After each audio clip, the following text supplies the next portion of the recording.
give me a visual. What does it actually look like to be more written for a salesperson? Because obviously you don't want it to be 30 pages. The better that you know, like the source that they're coming from, the better you can direct them through a journey. So it's really understanding what makes a good buyer, Right. what doesn't make a good buyer, and being very ruthless in your funnel to separate those two people so they're not all clumped together. Whereas creating that like odd limbo where they're like trying to appease the sales manager, but they're also trying to make money and close deals. And that's where sales is not natural. Welcome to another episode of Scaling Secrets. Today we have an amazing guest. He's an expert in all things sales. He's going to tell you how to get your conversion rates from 10% to 70%. No, I'm just kidding. But he's going to help us get a huge lift on conversion rates with leads coming in. Today we have Dylan Rich. Really excited. Kind of tell us about your background before we jump in and ask questions. Yes, sir. So my name is Dylan Rich, a co-founder of a company called Systemized Sales. But like you said, we do all things sales. So we do fractional sales management. We build out sales systems. We do hiring and training and recruiting of setters and closers. But anything underneath the umbrella of sales opt-in to customer is kind of what we expertise in. Awesome. So I connected with Dylan. I was actually on a sales call and I was like, let's pause the sales call and let's do it over a podcast because Yeah. we're always looking to improve our processes and our conversions. Lately, they've dropped a little bit. And I think that's due to having a much larger sales team. It's Yeah. a lot easier. I jumped into sales recently and I have the highest conversion rate, but that's founder syndrome. It's super simple. Yeah. I'm the founder. I'm the owner. I know the company. I'm passionate about it. I can make deals on the phone. So with companies like that, where would you start? So just looking at our process, Auto PR, what's Yeah. the, I know we talked about scripts, but what are you looking at? Yeah, I mean, you look at a lot of different things. I feel like a lot of companies, they address a symptom of something, right? Like you want to look at close rate, Right. but close rate is a down funnel symptom of things that are more top of funnel, right? So I'm looking at how are leads being generated? What is marketing messaging from like paid ads or organic? What is the message that's getting the person hooked? And then what is the cohesiveness down funnel in all of your messaging? Kudos to you guys. You guys have great like post booking sequences with the Yeah. videos and the text messages, the email addresses. If I was a prospect, I'd be pretty warmed up, really good frames there. But the first thing I'd look at is pretty much everything from like where are the leads being generated, what's the attribution sources, channels, and then looking at historic metrics of like who are our best clients, where did they come from, Yeah. what ad sets, what kind of hook or call to action got those people, and then really just replicating what's been working. I feel like it's very easy to get shiny object syndrome when you're scaling. Absolutely. You're like, let's try this new ad, let's try this, let's add in pod. Millions of dollars spent. We actually, that's why I haven't done a podcast in a while because we spend so much money on podcasts and I'm sure we got some clients. And I mean, the thing too with marketing is it's so hard to find that attribution. So they may have come in because they saw a Google ad, but then they saw a podcast and they saw an Instagram post and they saw that you got this award and then they purchased. So what is that buying journey like? When Neuros is nice, but sometimes like honestly, we were just having this conversation with a client and self-asking in like an application That's what we do now. because you get the person's attribution versus the technical attribution. Right. So like the UTM is like YouTube, but Right. they're like, oh no, I found you on Instagram. Like that's how I originally found you guys. So you kind of get a nice blend. Yeah, we started asking and we find that it's usually the answer we get is where they were most convinced. But the problem is, even with that, is where did they first learn about us? And what was it's so many touches, like one touch doesn't work. So when you're working on the sales side, we'll jump back to sales. Yeah. When you're working with the client, what's that beginning process look like? Because obviously there's a discovery process. How are you finding the bottlenecks or where you want to pay attention to? Great question. So we start off with an audit process, as everyone should. That's Yeah. investigating things. So we do a deep audit from a systems perspective, a people's perspective, and a messaging perspective. It's really the three big components and pillars. So it's what are we doing from a systems perspective? How are we, generating leads? What's our funnels look like? What's our, conversion rate from like page visitor to application, from application to submission, from submission, what is qualified, what is an MQL, looking at all those down funnel metrics. And then it's really listening to a lot of sales calls. Okay. What is being said? How is it being said? What's the difference between your best closer? Like listen to your calls and then listen to someone who's kind of middle of the pack, listen to someone who's kind of down pack. I mean, trying to understand anecdotally, like what is the frame? How is it being construed? And then understanding a lot of those things of like, how does these things fit together? Hmm. Because usually a big drop off is sales, Right. how we're framing the calls. People get lazy if they're doing 6 calls back to back to back. That's hard. It's hard. Yeah. And that's where a script comes in and process and framework comes in big time is what is something that's repeatable that even if you are on your 7th back to back call, you can follow it, and it's not natural talent. It's a little bit more process driven sales. Let's talk scripting for a second because I've been on sales calls where it's clearly scripted Yeah. and I've told them to get off script or I'm hanging up. Yeah. How do you, as a coach or consultant or fractional sales Yeah. executive, how do you help, especially with a larger team, if you're only there for a little bit? Like, one of my fears of working with someone is that they come in, they give us the script, but then I don't have the manpower or Yeah. the leadership to sit on every call. So how do you help implement that where it's not robotic? Yeah, so I mean, script is like a bad word I like to say because Right. people use it as a crutch. So it's more so like what is the actual frame and process of the call? Like what do we do and what order of operations do we do it in? Discovery is really the most important part of the call, and I think discovery is 95% of the call until you drop price. But it's creating something that is easily understandable by a salesperson, and it's training them to where you can have a combination of the raw sales talent, and then you're refining it and putting it more in a container so they can actually be salespeople and they're Right. not robotic where you feel like it's a script. So you can have those idiosyncrasies and their personalities shine through. That's why you hired them in the first place. But a big thing though is when you do come into our company and fix things, you want to make sure that it's actually being used after the fact, Implemented. right? The half life is good on it. Change management is a huge thing. It's very hard to change anything. Yeah. I think culture is probably the biggest thing to cultivate, Yeah. right? It's getting the right people. Maybe they're not like sharks, but we can build them into sharks to where a lot of companies fall into this is that they try to find, the Jordan Belfort, the unicorn sales Right. rep, and they can't scale with B plus talent. So if you create a system and a process to where you can take somebody and ascend them internally to become a great sales rep, that's where you can actually scale, where you're not like, oh, I need to find somebody who's just plug and play. Yeah. You need to make a system that plugs someone in and allows them to play. Yeah. And that's what we've done in the past is we find very solid people who have really good communication. A lot of for our team are broadcast reporters, even real estate professionals, people that are used to working with people. Yeah. And then we build them into our process. And I mean, until recently, we had amazing conversion rates, but it's dropped. So that's honestly one of the reasons we're on this conversation. But it's funny. The probably one of the worst sales calls I've ever been was with a sales trainer, his team, because it was, and I won't put him under the bus, but he's a big social media guy. I can tell you after, Yeah. but you could just tell it was scripted. And the thing is, I followed that person on Instagram, which is how I found him. And it was just so obviously scripted and not this person's voice. So, like, how do you deal with that when you're coming up with a script to make sure that they're still being authentic? Yep. It's comfortability, Yeah. right? And it's also a lot of management style, right? Where if you're focused on the wrong things, like if you do a sales review, call review, and you're like more so like you didn't follow the script Right. and you're drilling into the There's a script script and at versus that culture, right? Where the salesperson is like, I know what I should do and what I'm like my natural sales talent, communication skills, but I'm being evaluated in a certain way right. where it's creating that like odd limbo where they're like trying to appease the sales manager, but they're also trying to make money and close deals. And that's where sales is not natural, right? Because I think sales is it's just two human beings having a conversation at Yeah. the end of the day, and one person is just extracting info in a nice way, right? Like a normal way where it doesn't feel forced. And then you're just trying to help somebody. So it's really building that culture of like, we're here to help people and we're here to identify how much can we help them and in what determination can we help them in what capacity. Yeah.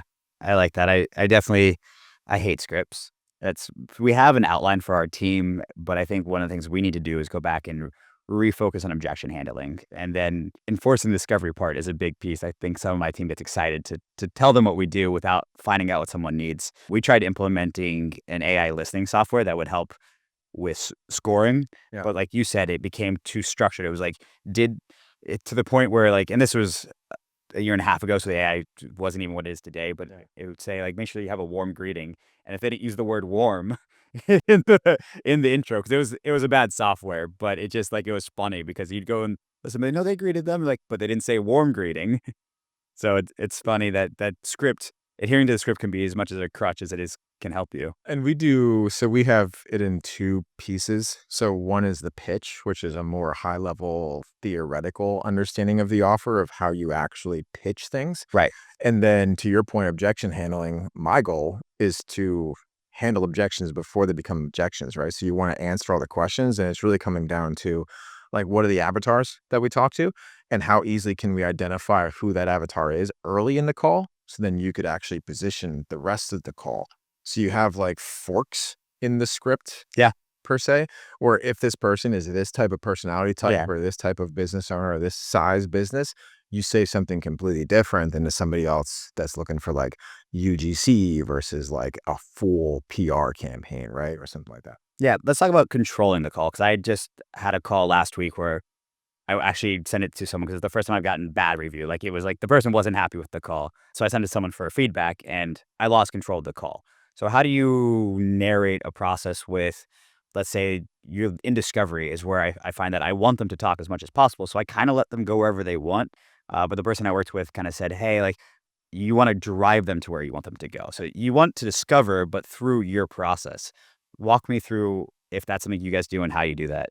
It's the type of questions you ask is really important, Right. right? Like more open-end questions to get them talking because Yeah. people love to talk about themselves or love talking about their problems, talk Right. about their business. So it's kind of like that gray area where you want them to get them talking, but also you don't want them to go off on a tangent that kind of, derails the conversation. Right. So it's having that like gentle, like, thanks, but this. Redirection. Yeah, redirection.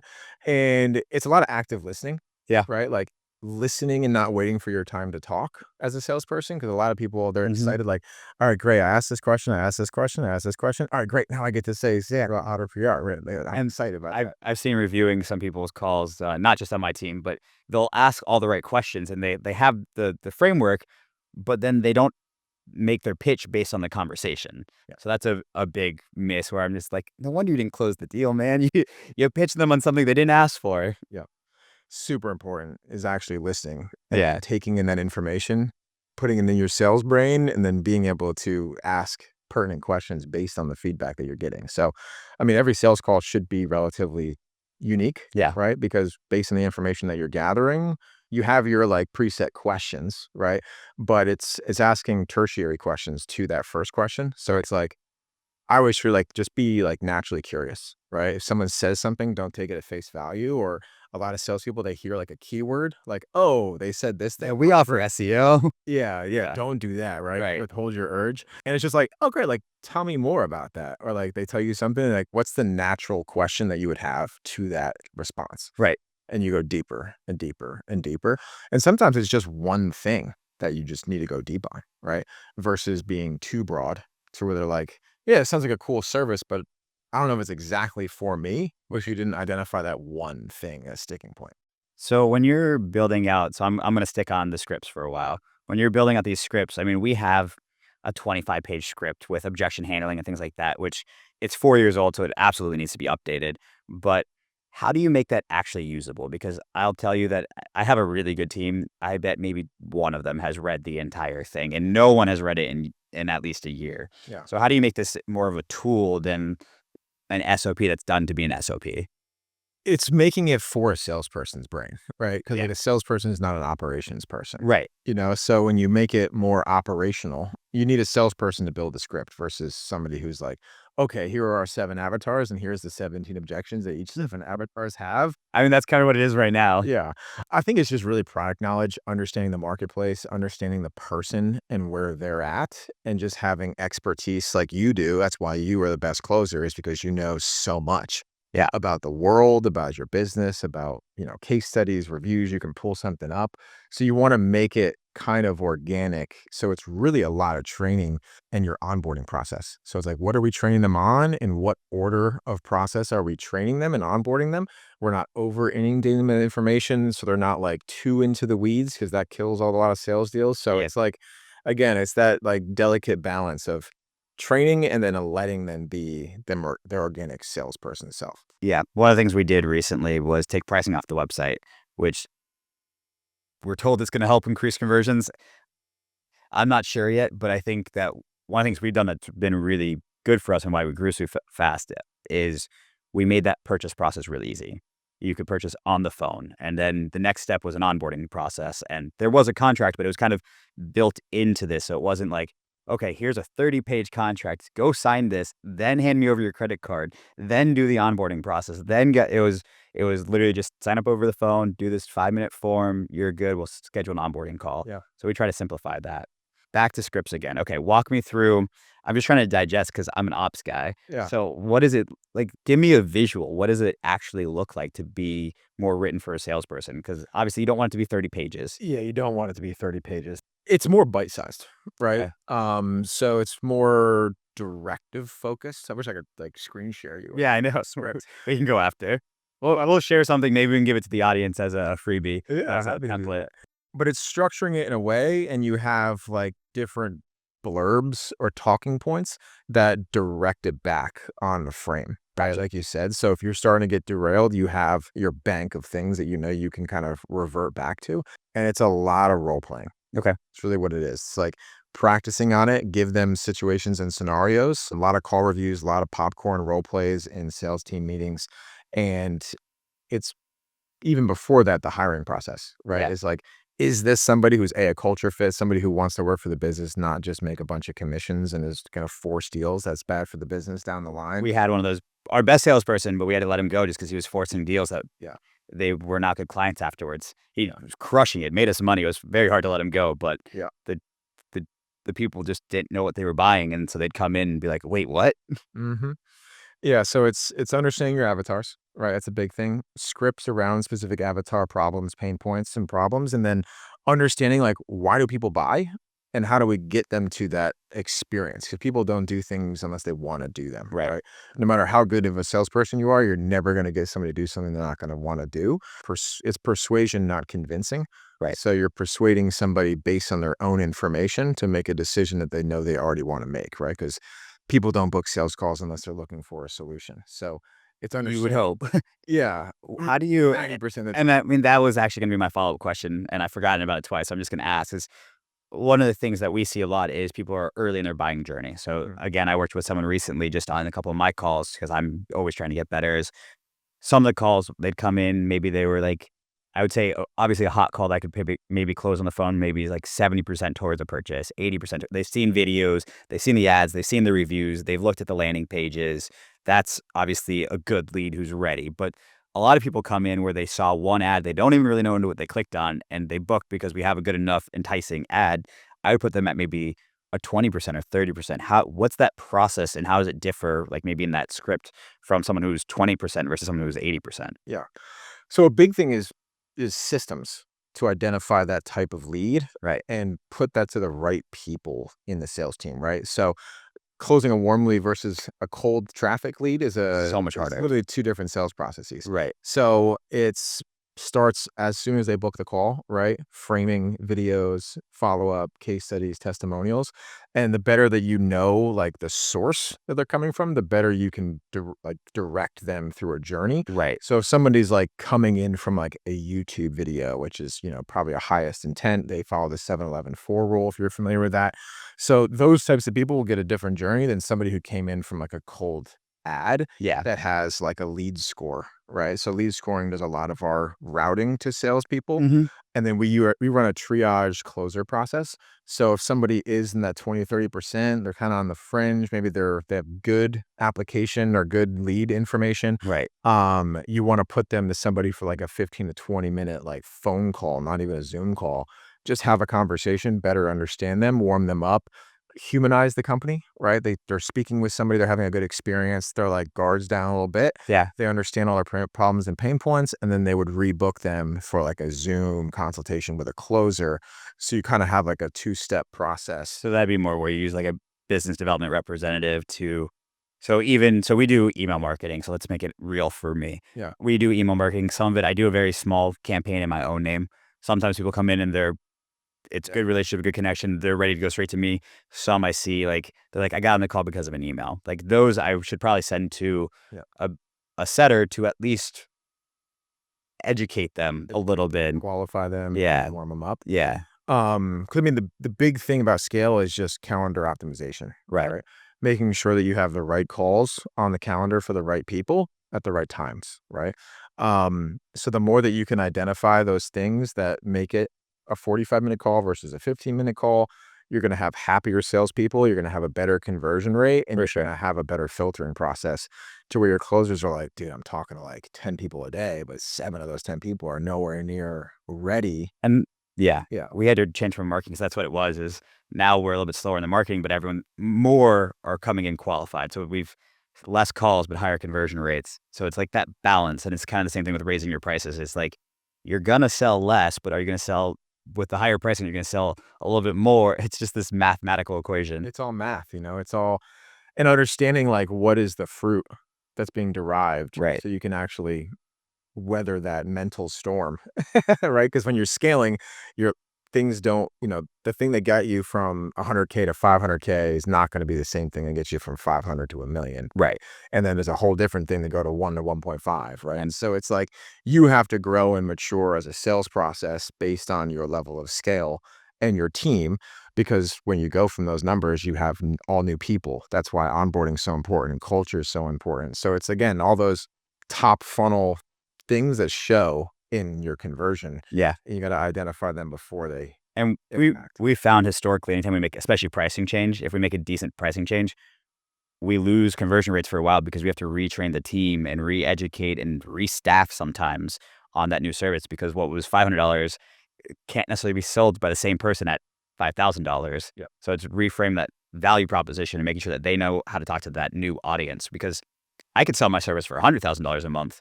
It's just a different audience and different script. So the value is honestly probably higher for that 100,000 because it's leveraged better. So if the company is doing $1 billion and I make a 1% improvement, it's so much more money than making a 1% improvement on a company that's doing $100,000. So the value is still there. Yeah. It's just, how do you frame it? Yeah, and it's everything in that regard, right? When you're going upstream, your marketing has to change, your sales team has to change, Sales cycle. everything has to change, and it's like it's really the mental battle Yeah. as an entrepreneur, right? It's like, oh God, like we're booking less calls, we're closing less deals, but then you're like, well, we're also making a little bit more money now. Right. Our CAC's better, our LTV's higher, so it's like it's a lot of mental battle from the founder and like the leadership team of like allowing you to be able to go through that change. Right. And understanding your numbers, because that's something we've gotten a lot better at recently. So for a little bit, we had a lead flow issue. We fixed that. Then we had, a retention issue. We fixed that. Then we had a lifetime value issue. We fixed that. So now the last piece of our puzzle is getting everything's working really well. But I think even with increasing lifetime value, we retrained our salespeople to change their communication, which lowered conversion because they're really looking for that long lifetime value. So it's then like, how do you find that balance where like I would need like a 5% bump in this, but I don't want to lose my lifetime value. So it's like, we just fixed that. Let's not break that. It's figuring out how to adjust these things. It's new tools sometimes, Yeah. new offers, adding in something that's like a low ticket or mid ticket for an Ascension type deal where it's gonna, increase your sales cycle, Right. but you're gonna create more TAM. Right. So if you don't have a lot of people who can afford your high ticket offer, instead of like spending a bunch of money to try to find more of them, it's way easier to create those. So you can ascend them, have them buy into your level of thinking. They get to feel and experience the business and get that trust. And then if you're doing it right in the sales process where you're anchoring things and you're kind of future tensing and future pacing their relationship as a client, you have, CSMs or salespeople, right? I'm not sure what you call your customer success people, but those people shouldn't be incentivized by commissions if they're already not. Right. To where they're like, okay, this person came in on a 5K plan, and my job is to get that person to a level where they're getting results, and now they can afford by our own effort and results. So you're creating people who You're can creating the now value. afford. Yeah. And that's one of the things we've needed to work with is I told you before, we had a really good low ticket offer. But it was $100. $100 doesn't convert to 50,000. It just doesn't. It's a It, hard. it's, it, I think we converted maybe 1 out of 100, if that, which, not for nothing. That's not bad. Those are leads that didn't exist before. But the problem is the cost behind it, because there's the unseen cost of 100 sales calls. Yeah. Uh, BDRs that handle that, a whole new service that's not like, that's break even. So there's always this number game with scaling. Number game. Um, It's all math. let's talk tangible things. What can you help, like, the audience help me? What is like something that people can take away from this? It's really knowing your numbers is really the biggest things. Having a clean CRM, knowing your numbers, and having a team with a culture behind it is like probably the three biggest levers that you can pull inside of your business. So I mean, a lot of people make rash hiring decisions because they're like, oh, we have more leads. We just got to hire more people. Right. Yep. Where I would submit like, well, if you have a filtering process on your leads, then only the right people are talking to the right prospects at the right time. So it's really understanding what makes a good buyer, Right. what doesn't make a good buyer, and being very ruthless in your funnel to separate those two people so they're not all clumped together. And it requires manual time to find that information. So I love adding application processes into funnels, right? Getting specific information, but not over asking questions. Right. You walked me Like that. through your form. It's pretty nice. I like it. Yeah, you don't want to go through like a 25 question type form. You're just going to lose people that are Right. buyers, right? Because really, that your high ticket clients are They want to do the least amount of effort. For sure. So like, That's me. Usually if I have to go through, I want to sign up a new service and I just wanted to start and they like get me on a call. I'm like, I don't care what the price is. I just give me a button to click. It's a software, not a service. yeah. So it's like, how do we find those people? Right. And then how do we make our sales process happy for them so they have a good experience, Right. right? So you don't lose buyers. And then for the people who actually do need to do that process, it's making that system to where you're really, really filtering those leads. That's like one of the biggest levers. Cool. Let's talk about quickly CRMs and forms because I think that's something people can actually take away and go implement. So favorite CRM. So a lot of people don't like this, but Go High Level is great. That's what I was going to say. It's great once you allow yourself to see it as great. So many people are like, "This is so buggy. There's so much stuff," because there really is. Like, there's so many bells and whistles. And The most powerful tool for marketing out there. yeah, like you don't need the social media planner. You don't need like Well, yeah, this I don't use most of that, tab. but So it's understanding the core competencies of Go High Level because it's so much customability with like custom fields and webhooks and math. Use the math operation a little bit, workflows. Oh, a little unbelievable bit. for lead scoring. We need to get better at lead scoring. That's one of my Yeah, projects. so you can assign numbers in type form, Right. and then you could port those through in Zapier and then multiply it. So the way we do our lead scoring is there's different weights to different types of questions. Yeah. So like financial questions will have maybe a 40% weight. Do you route based on the lead score from that form? Yeah. Okay. Because right now we have one, basically one routing question, but it's only based on that question. So you're basically getting a score and then redirecting based on the score of multiple questions. Yeah. So I kind of like it as it's like a traffic light system. Right. So you have green answers, yellow answers, and red answers for each question. And based on what they say, they get different weighted points for each question, right? So you could have maybe like a 6 out of 10 application, but the final question is like, what's your annual income? And they say like the highest tier, boom, that person now gets their leads They're moved. because we weight it differently, right? Right. So that question was a 10 and we multiply that by 40%, right? And then that's going to change the whole weight of that lead score. And then we have different calendars for different lead scores for different people, right? Whether it's triage, closer, maybe direct to founder for some, like very top level. That's what we've been working on. Why? So I know Go High Level has surveys in there, which works like Typeform. Why Typeform over that conversion? I think it's just visually more appealing than the Go High Level surveys. And you have a lot more customability with lead scoring because Okay. they do branching and then they also do scoring Interesting. in It's Typeform. built into Typeform? Yeah. Okay. Mm-hmm. And then you trigger if score is above X, go this way. Can you do that right in lead forms or type forms? Yeah. Okay. Yep. Interesting. Yeah. And then we assign the lead scorer and then we have like a speed to lead channel. Yeah. So people who submitted an application that's qualified but didn't book a call, right? Direct notification to your setter team. Smart. Yeah. So like, oh, this guy's like a 7.9. Like I want to prioritize him over the 5.6. Right now we have them in an automated follow-up, which putting it in for the BDRs will be value add. So there we go. There's something. Yeah. And then the big thing is with Zapier, you can put the unique ID of the high level leads. So you can just do a click to call, and it's a speed to lead process within 5 minutes. And then we do it so it's open season on that channel. So the person who's most online, the most hungry, can get the most leads because it's the best for the business. Right. So it's a claiming process. So they put on a Slack and then they claim it in a thread so we can see timestamps. Gotcha. And we have a VA that looks at the timestamps and then we get an average response time. And that's a big KPI that we look at on a weekly basis for the leadership team of like, what's our average response time? And then that's how you can train the setters better to be more involved in the speed to lead process. I like that. That's awesome. Okay, so last question, and let's see if you have any nuggets. The form itself, Yeah. we talked through that. Right now, our form is basically one question. It's, where are you? Your buying journey is pretty much the question. And it's ready to purchase, just seeing what my options are, looking for like partnerships, and there's a few in between. What are if what have you seen an optimal number of questions for conversion? First off, is it 2, 3, 4, and then what would be your top 2 or 3 questions to ask? Great question. So I think it's different based on where they're coming in from, Yeah, right? So they're coming in from like organic, you can have more questions because they're a little bit more high intent. bought in Yeah. to the brand and the offer. If it's cold traffic, like no more than 4 questions. Would that include email, website? No, so 4 core questions and then name, email, phone number Okay. would be, on the tail end of that. We've done a lot of testing in regards to the first question. The first question is very important for bounce rate.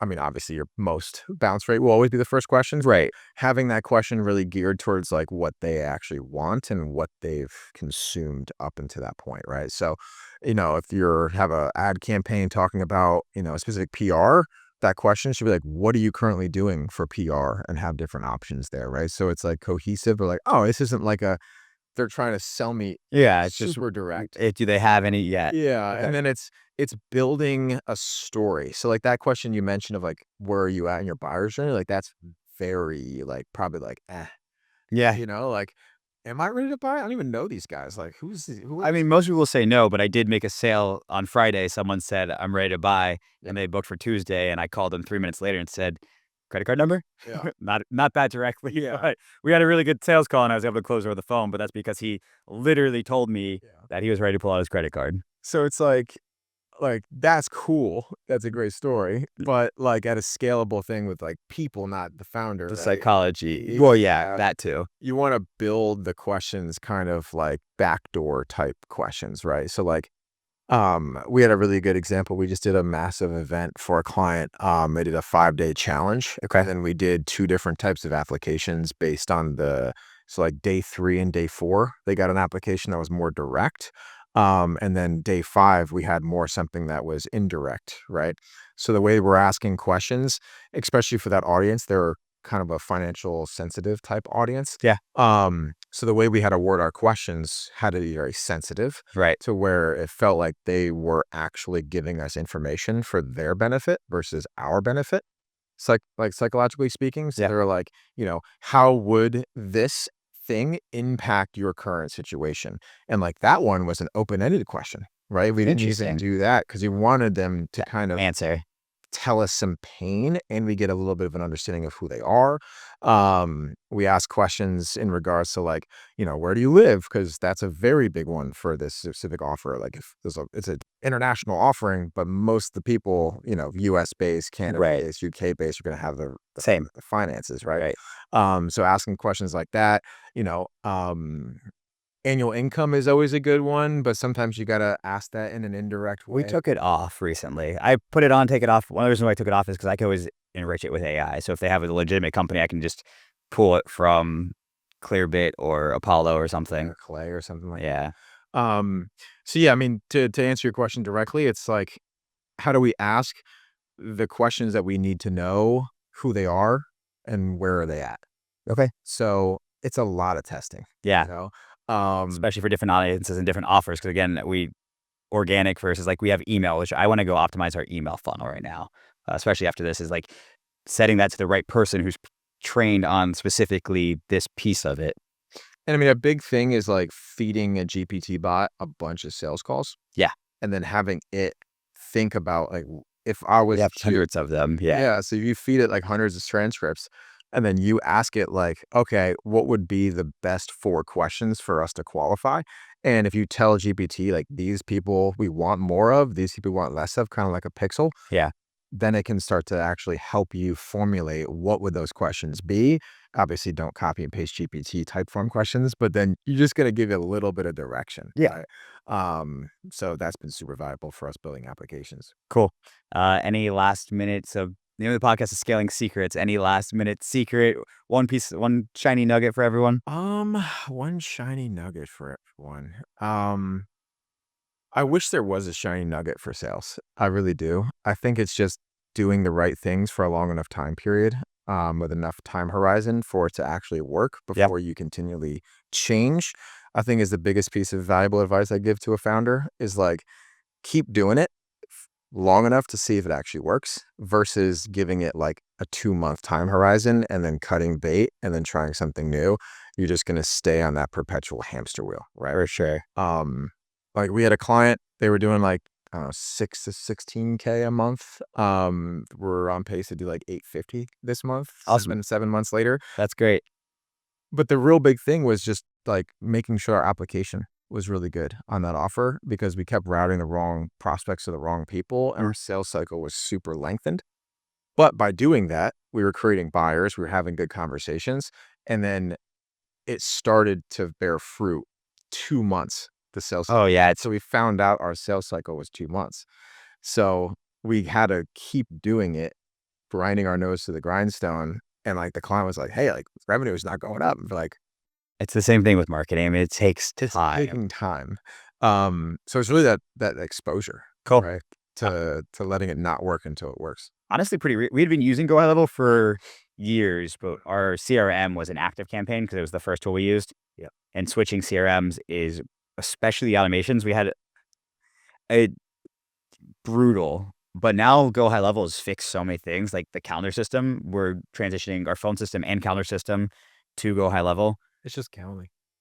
Yeah, it's just, Yeah. the only thing I will say is it's slightly slower load time, Mhm. which we haven't seen a huge, but I don't have the real numbers to tell you if that makes an impact. Yeah. Because I it mean, definitely takes like, Calendly's probably like a 2-second, like a second load, and they're like a 3-second load, which, I mean, that's, you have way better show rates with the Go High Level calendars than Calendly. do you? Yeah. So the follow-up's way better because it's all integrated better. The follow-up's way better, the texts are integrated, the automations are so much better with the time delays and the post. Yeah. Yeah. I mean, we built most of that for Calendly too. Mhm. But we just, with, I just hate Calendly texts. They get go into the ether. yeah, it's stupid. And, no one can call it back. So we No had, one can text you back, no one can call you back. That's the biggest things. we had routed that through like Go High Level and stuff, but it was never perfect. And like people would get texts like wrong time zone and all these things, whereas Go High Level's fixed. Well, Calendly Zap data is terrible. Like what you receive from a Calendly webhook is We managed to make it work. really, Yeah. it's like, I don't know, man. It was like, yeah, you can make it work, but at the same time, it's like, a I lot of mean, things break. getting everything into one CRM is way better. And then the less amount of webhooks and things you have, because anytime we have a webhook out, like Calendly and Go High Level just updated their APIs a week apart. So last week Calendly was, and our calls are like split now because we're merging. Yeah. So like everything on Calendly automations broke. And then this week, some stuff on Go High Level automations because they changed a couple fields. And when you're doing a webhook to a different system, Yeah, a lot of things can go wrong. a lot of And things can go then wrong. the investigation trail is a pain. Like having to diagnose it, go back through and find it all in the Zap runs. Jay and I have built most of the automations. Mhm. So like at least we can diagnose, but then you have your founder Exactly. diagnosing automations. And we like Alex Ramosi says that only a founder can transition CRMs, at least for the company sizes he works with. And for us, it was very true. It's like, I couldn't imagine hiring a company to try to transition our CRM. Yep. Um, You can migrate with a company. We do a lot of migrations. And Yeah. rebuild it, but it's making sure that you don't have any fall off with the leads and the tagging system. That, and it just depends on how like our workflow, because like if it's all clean in truly one in CRM and you're moving to another CRM, it's a little bit easier because you can follow all the breadcrumbs. Yeah. We use Make, we use Zapier, we use webhooks, we use like And active campaigns and shit show. active campaign automations, and then we had active campaign automations and Go High Level automations, and then they were talking to each other Yep. because we're using two systems. So like now active campaign is we got it down to the cheapest plan basically. So it's like $50 a month, and we just have it as archived data. Yeah. And we merge as much as we could over, but It's a behemoth of a process, especially at a large scale company, right? We have thousands and thousands of records. yeah. I mean, now I just want to get the calendar over so I can shut off Calendly completely. I don't like it. Yeah, and we do a lot of stuff in regards to the calendar. Like Each sales rep has their own like cheat sheet of Yeah. their own links, so you can have links per attribution source. You can Yeah. yeah. We do, I built a cool, so we use Instantly AI for email marketing. But then we have an AI set up a response. So basically if someone responds, they'll get tagged. The AI will create a response, put in a sauna for the person to hit approve. So it's still kind of BDR, it's BDR assisted. Mhm. But then the UTMs are custom parametered based on the conversation, the campaign. Calling email responses. No, so we just brought in a new BDR manager, and right now we need BDRs before we start calling. We only have one capable of calling, and she's focused on highest value lead coming in, Yeah. which is just at the time not calling. Yeah, we're through our years in BDRs, so we could definitely talk about like recruiting stuff there. But You talked compensation. We jumped back onto this to top conversation. So if you guys haven't been following, we actually came back onto the podcast because we started talking about compensation, and figured we would actually record it. Yeah. So let's talk compensation, because I was talking about, obviously, BDRs sales should be unlimited. Like it truly should be unlimited based on what you're bringing in. But how do you set up that compensation, especially versus like I find it very hard to retain BDR talent long term without just overpaying Yeah. for the role, because it's a high turn position. It's for sure a high attrition position. It's the highest attrition position. I mean, it's a fairly shitty job unless you're getting paid really well to do it. Yeah. But then you have to really justify being paid that much. So I'm not sure how you compensate, but the best ways that we compensate, this is for people who have leads. Right. I'll preface that. Yeah, you need leads. So if you have leads coming in from paid, organic, referral, SEO, whatever it is, you want to compensate them on the activities that actually drive growth for the business. So everyone is aligned in how they get paid. Right. Which makes you more willing to pay for it because you're paying for outcomes that provide revenue. Right. And then they also, from like a culture perspective, they're more tied into the results versus I see a lot of people pay for like booked calls, which is like Part of our process. open-ended book calls, Yeah. which aligns them with just getting the booking, Right. not getting a qualified booking, right? So we pay, sometimes we do base salaries, most time it's commission only, if you have the correct lead flow, and you pay per showed qualified or per showed MQL. They get a set fee for that. So depending on like what your LTV and CAC is, Right. you could pay anywhere from $50 to $75 per showed MQL. Okay. This also incentivizes reps to follow up with their meetings. So we have a lot of our teams, like we have a setters and closers channel, and the setters are always pinging closers. How'd this call go? They're looking at the call recordings off hours, but like, I think this guy was qualified. Yeah. Like they're super there and they're going to the manager. Like, why was this not marked as an MQL? Like he said these 3 things in the call review. Right. So it's like really building that. Oh, that's a good culture. Yeah, I mean, for sales. Yeah. building that camaraderie of like, no, I think this guy is qualified. Maybe the closer dropped the ball on this. And then your BDR manager will talk to your closer manager and be like, actually, Scott was a qualified call. Why did the closer mark this as unqualified? Do you have all this information just in a Slack channel, basically? So it's through Slack channel. We have obviously automated fathoms and things like that. And then the setters, we kind of put it on their own, they put it on them as a responsibility of like, you get paid for these things, right? So the more that you incentivize the BDR on the right things, the more they're just going to innately care about them, right? Because that's how they make money. So they get paid on showed MQL. Okay. We also do a lot of bonuses and structures. So if you have, I'm not sure what like an average BDR does, right? Say it's 20 sales a month. If they do 25, they get a bonus. If they get 30, they get a bonus. If they have a show rate for the month at a above KPI, they get a bonus. So making sure that like, what are the biggest triggers in the sales process, right? It's qualified leads showing up to calls. As long as you have a lot more of those than the opposite of those, you're going to make way more money. So it makes Do you sense to not do that. incentivize sales too, or just their job is showed? No, so it's showed them through all plus percentage. So you can do, I mean, obviously you guys have hot ticket stuff and it's recurring stuff. So you want to, maybe you can front load. Yeah. Usually when you have a good LTV, right? Front load. So you front load your commissions, you have your worst, you know, margins on the first month, right? But making sure that you could do percentage, or you can do fixed fee. So for every close you get $250. Right. So if you call somebody, you book somebody, they show up, they're qualified, and they close, you get $300, right, in that model. So honestly, we're pretty close. We do give them, they get, I think it's small. It's super small for a book call. Yeah. They get a small amount. Qualified show is a larger amount. Obviously, sale is a bigger percentage. I think it's a set amount for us. Mhm. Um, And also, if you have a longer sales cycle where it's not like so one call close environment where you can actually make that money in a month, and say you have a 2 to 3 month sales cycle, you can incentivize them on multiple stages of the sales cycle. So they get paid, where they are in the CRM, basically. yeah, so they get paid $25 if they're show and they're qualified. They also get $50 if a proposal's sent, right? Because that's like another down funnel metric that you want to optimize for. So now they're super. And they're yelling at the sales guy for not sending a proposal. And if somebody was qualified and there wasn't a proposal sent, the setter might call the person back because they had the initial touch. They have that relationship. I love that. And then they're like, hey, like, how did your call go with, Dylan today? And they're getting more feedback. And then they can uncover maybe an objection the closer didn't uncover. And then they reset them and they put them in their tasks of like, oh, John is qualified, but he needs 3 months. I'm going to call him back because Yeah. I get paid. Right. Right?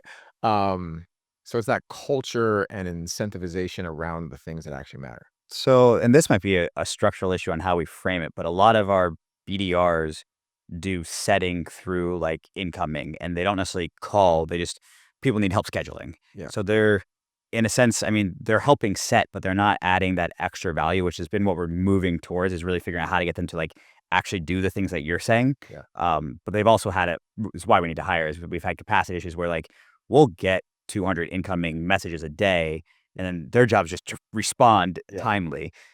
And it's big to have setters that handle just specific things. So like having we'll have a setter who just handles email replies. Yeah. We'll have a setter who just handles Instagram DMs. We'll have another setter team that just does phone calls, right? And follow-ups and like pipeline management. Right. So you want to make sure that they're not split focused, right? Because then they're going to pick the best revenue, which is what's happening right now. We have one source that's a higher revenue. They cherry pick. Yeah. Right. And that doesn't help anybody. Not at all. So that's why you have people in their own lanes. And then you got to obviously make sure you have enough leads in each of those lanes, right? Where do you find these setters? Because that's another piece of what that's what I'm doing. As soon as I get back from the chiropractor. Yeah. So we have a pretty robust hiring funnel. Okay. So we treat hiring the same as we treat sales. Same. Right. So there's an application process. They have to record videos. It's not a resume. We call it a player card. It's kind of our moniker for that. But it's like a no BS understanding and rundown of like, what have you done? What were the KPIs that you've done at those roles? What training have you got? Where are you located and what are you looking for? Because if you don't know your numbers, you're automatically a DQ. Right. It's like we don't want people who don't track their own stuff and care about their own numbers and stuff. I like that. And then we have the Loom video. And then that's really going to be like, what do you want to show us? Right. It's less of they did a Loom video. It's more so of like, what do they want to position themselves at? How are they understanding their value? Right. How are they selling themselves to us? And then we have a separate Go High Level sub account just for recruiting. Okay. And then based on their answers, there's a whole bunch of automated messages. And then but we put them into interviews and screenings. And then from there they go, so they see an ad, they see us organically, they fill an application that automatically screens them. If they pass the automatic screening, then we have a in-person group screening. And then from there they get put into our pool, which would then we would, US based or international or both? It's both, but for phone, it's all US English speaking first. If you're doing like DMs or email, you can get away with overseas talent. And we have different like written assessments and things like that, where we're like, hey, respond to this message, right? Like, how would you respond to that? And we get to see that in text. So cool. Yeah. My head's spinning from all the things I have to go implement now. You're hired. Yeah. But dude, recruiting is like the key to all this. I mean, we have a pretty dialed in recruiting process. We use an ATS, application tracking software. So same thing as building your own Go High Level. Yeah. They go through an assessment and then they do a video, then they do a screening interview. So like that's built out, but part of it is finding it's still in there is like even the locations, like international, US based, knowing salaries, it all helps. And a big thing is like referral networks for us. Yeah. So we partner with people who train people on sales, but they Mhm. don't even want to get into the recruiting aspect of things because the recruiting aspect is the hardest I nut. actually like the recruiting piece of it, but it's just time consuming, and I haven't put the time in. Yeah, and you also need supply and demand when Right. you're doing recruiting, right? So, we partner up with, like, reputable sales coaches out there who have really good people who invest in themselves, which is a huge, plus for us, Right. and then they funnel us talent, and then we work with other companies to get them recruited, and there's a referral on the back end for them, so we get a lot of really good talent from there, because usually your best talent isn't without work, right? Right, and that's been one of the Yeah, your best talent is working somewhere, and it's your job to convince them to work with you. we've gotten lucky with general recruiting, but it's a lot of times I mean, during COVID, we got our COO, Yeah, who's awesome, but she was with I guess she had a job, but not a corporate job. yeah. Um, but yeah, you have to go find those people, You gotta especially go find them. good salespeople are always eating. That's the one comfort when business goes bad is like, I know if I get on the phone, I can get a check for 20 grand, 30 grand on a phone close just because I practiced a Yeah, lot. And if I do a bad job, I send it to someone and say, what did I do wrong? How do I fix it? yeah. I That's think good, dude. That's good that's what feedback. a lot of salespeople miss too is like, And also building a bench is super important. So, like, maybe you have a guy who's not there yet, but you like him, he's a good culture fit, and you work on him, yeah, right? And, like and as soon as he has a bad month or maybe that company changes their comp structure or something, which happens all the time. you have him. Yeah. You already had the relationship. He reaches out to you or she reaches out to you, and then it's a matter of, do we have a spot for you at that point? So having a bench and a roster to backfill roles is super important. How can people find you? So systemizedSales.com is our website. On social media, SDR Whisperer Okay. is kind of the branding. So Whisperer, I like Stu it. and Rich, SDR Whisperer is where you can find me. Cool. Well, it was great having you. Hopefully, we'll get to work together more. Likewise, dude. Thanks for having me. Yeah.